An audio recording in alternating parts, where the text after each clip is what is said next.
Movie open with Ana Santos standing in her sister Vivian's apartment, passionately describing a painting on the wall and what it means to her.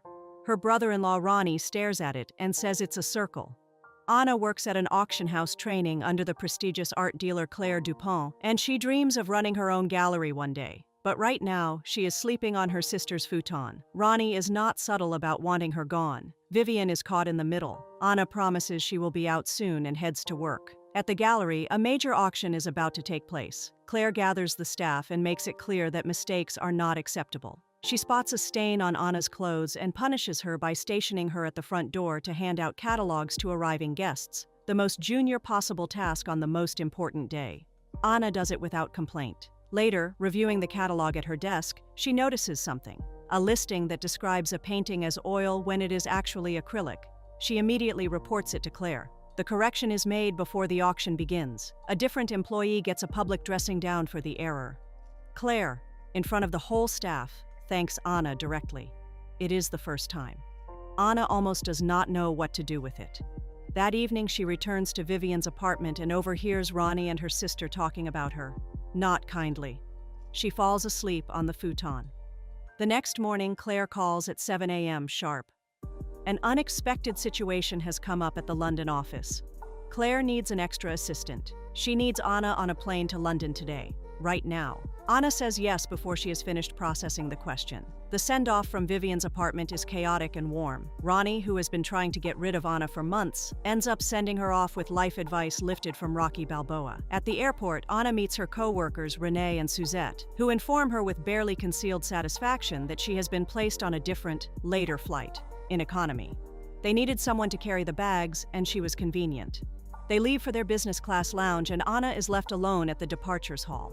A kind gate agent takes one look at her situation and upgrades her to first class. Ana lights up in a way that is almost embarrassing to witness. She immediately photographs everything. She uses the wait time to book herself a spa treatment and a Bloody Mary in the first-class lounge, having the kind of morning she has never been allowed to have before. Then, while her face is glued to her phone managing a work call, she walks directly into a well-dressed man and soaks his jacket in red juice. He is gracious about it to a degree that is almost suspicious.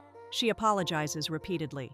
They part ways in the lounge. On the plane, Ana is shown to her seat and finds the same man already settled in the one beside her. His name is William. British, calm, and good-humored enough to order them both champagne and joke about the jacket. He is flying home for his mother's birthday. He had been in New York for a job interview. Ana tells him she works in art and is traveling for a significant auction. They spend the flight talking without running out of things to say, which is its own kind of signal. When the plane lands, William's mother Carol is waiting at arrivals. She immediately takes to Ana and insists she ride with them to the hotel. During the journey, Carol mentions she had a career in advertising. Ana, suddenly feeling very junior next to both of them, makes a small but consequential decision. She tells Carol she is the director of her art gallery, not an assistant in a training program, a director. At the hotel, Ana parts ways with William and Carol and finds Claire. Claire shows her the room she was expecting, a nice suite, and then explains that no, Ana will not be staying there. Ana is being put up at a cheaper hotel nearby. Claire then leaves for Rome on other business, placing Ana under the supervision of Renee and Suzette.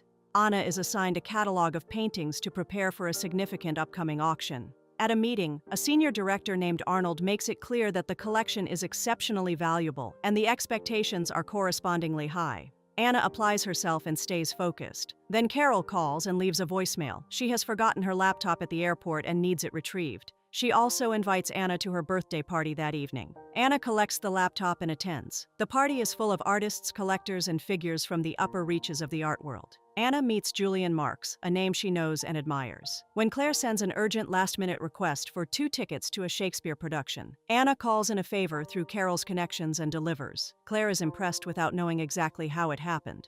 At the party, Ana learns that the upcoming auction includes artworks from William's late stepfather's collection. Carol mentions she has been thinking about who should oversee it. Ana carefully deflects the suggestion that she take it on, knowing that Claire would be the right person officially. But she accepts Carol's invitation to an opening the following evening. The next day, William is coaching a youth football team at a local pitch. Ana drops by to return something, and they end up talking. He invites her to lunch. She declines. She has work. When she delivers a pair of hard-to-find Shakespeare tickets to Claire, her boss tells her that if she keeps this up, there is a promotion waiting for her. Anna leaves the meeting feeling like the gap between who she is and who she claimed to be might actually be closable. At the opening that evening, Anna is having a genuinely good time, until she spots Claire, Renee, and Suzette across the room. She slips out quickly before anyone can introduce themselves to anyone else, and the versions of Anna collide. William finds her outside. Rather than let the evening end there, they end up at a nightclub nearby, dancing and talking until late, and somewhere in the course of the night, the friendship tips into something warmer and less casual. Over the days that follow, they find excuses to keep seeing each other. One evening, William tells her he is in love with her. He mentions he has been thinking about moving to New York, a job there, a reason to be there. Anna hears all of this with a feeling that is half joy and half dread, because everything he loves about her is true, but the frame she put around it is not. Back at the office, Anna receives the promotion Claire promised. She is moving up in real life, but the situation unravels almost immediately. Carol cancels the auction. It turns out to be a deliberate strategic pause, not a permanent decision, but nobody explains that to Anna at first. William comes to see her at the gallery, and in the confusion and pressure of the moment, he accuses her of using her relationship with his mother to advance her career. She does not deny everything she should. He ends things. Then it gets worse. Claire discovers the lie. Anna's credentials do not match what Carol had been told. She is fired. She calls her sister. Vivian no longer has space at the apartment. Everything Anna has been building in London collapses in a single afternoon. She goes to Carol and tells her the truth, all of it. Where she actually works, how junior she actually is, what she said on the car ride from the airport, and every lie that followed from it. She does not frame it sympathetically. She just says what happened. She expects to be thanked for her honesty and shown the door. Carol is not dismissive. She listens carefully, and then she tells Anna something surprising. The auction cancellation was never permanent. It was a calculated pause, a marketing strategy to build anticipation for the collection. It is coming back, and Carol still wants Anna to oversee it. Not because of who Anna claimed to be, because of what she actually watched Anna do over the past week. The auction is a success. The paintings sell above their estimates. Anna has delivered exactly what she claimed she could, just from a different starting point than she admitted. She finds William and apologizes. He is not ready to accept it immediately. He tells her something that stays with her. He loved who she actually was, not the title she gave herself. She heads back to New York. 6 months pass. Anna is no longer on anyone's futon. She is not even thinking about the futon. She has opened her own gallery in New York, the dream she mentioned in the very first scene of the film, the thing Ronnie dismissed as a circle on a wall. The opening night is real. There are people there, real collectors, real artists, real interest. It is exactly what she always said it would be, and she built it on her own terms. William walks in that night. He tells her he could not miss the most important evening of her life. He has been thinking the same thoughts she has been thinking, and he came anyway. They find their way back to each other without either of them having to explain too much, because by now, they both know who the other one actually is. At the end of the night, Anna takes him to her apartment. Her apartment, not her sister's, not a hotel, not a temporary address.